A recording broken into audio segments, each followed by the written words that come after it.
kay i-flex na ako balik ako ang paborito. Kailan mo ini repolyo. Ganiha nagpakulo ko ganiha og kanang repolyo. Po, ni siya repolyo init kaya. Ako ni siyang i-blender. Ayan, na-blend na.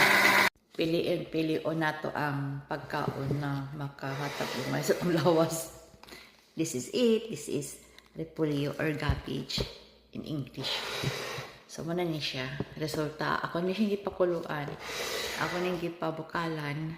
Tapos muna ni siya. Akong gi-blender. Akong imnon. Daghan daw ni siya ka ng hormones ini.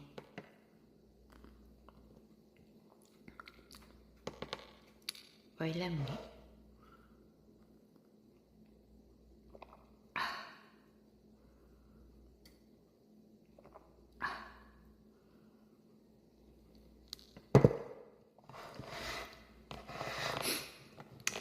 Ang katungkuan balawas kay naghinala siya yung maintenance na makapag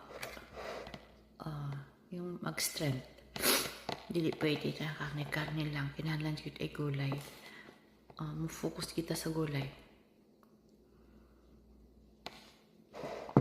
Yun lang guys. Have a nice day.